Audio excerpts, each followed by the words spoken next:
Surfing session 77. Here is the first wave I caught. I got photobombed. I popped up and started to speed pump to the right, and then I tried to do a cutback. However, once I looked over my left shoulder, I was surprised to see a stand-up paddleboarder so close to me. A photobomber.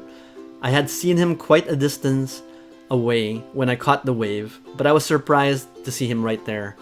So I stopped my cutback and just went straight on my surfboard because I was afraid I would wipe out in front of him.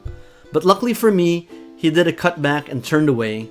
I later spoke to him, paddled over to him, and I told him I was sorry if I dropped in on him. But he said no, I did not, and he said I was good. He had just wanted to get into my GoPro shot, he told me. That was pretty funny. I usually give a lot of space in between other surfers and me, and if I see someone else catching the wave with priority, I stop and let them have the wave because it's not worth the risk to collide with someone. I went to Nahant today for 2 hours in 2 to 4 feet waves with offshore winds. The waves were clean. I was able to catch several waves and it was a great day. I'm a beginner surfer, but I've been going out as much as I can in Nahant, Massachusetts. In 9 months, I have gone 77 times so far, if you can believe it. I'm working on paddling more efficiently with my back arched and long, smooth arm strokes. I'm working on the standard pop-up and trying to angle my board slightly at takeoff. I even tried a few faded turns where I turn to the left first and then start turning to the right.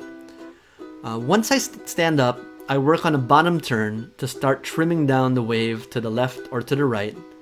I've also been experimenting with compression and extension on the wave in order to start learning how to generate speed. I'm not that good at it, but I've got to start learning how to do that. On a few of the waves, I tried to crouch down low and do a beginner grab on the left rail or the right rail of the board. This helps me practice my mobility on the board and forces me to lower my center of gravity and practice balancing in a low position like that. It's awesome. I like using my GoPro to film me on the board to give me feedback for how I'm doing, what I'm doing right, or what I'm doing wrong. I've actually got great feedback from people who've watched me on YouTube and left comments in the comments section. On this day, I also took some video with my GoPro facing forwards to give you a sense of what it feels like when I ride my surfboard and catch a wave. Here are a few clips.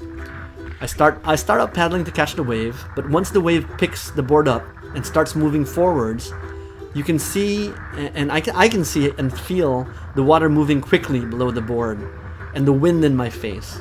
I'm always so amazed at how fast I'm going with just the energy of the wave. You know, the wave, the ocean, there's no gasoline, no motor doing this. It's awesome. The water is smooth when conditions are nice like this, and the ride is so fun. This is the best feeling, and this is what makes surfing so addictive for me. I hope you liked this video. If you did, please click like, comment, or subscribe. Like I said, I'm a beginner surfer, and if you surf and have any tips, I'd love to hear any constructive criticism from you in the comments section below. This is part of my surfing progression series on my YouTube channel. Thanks for watching, and check out my other videos on YouTube.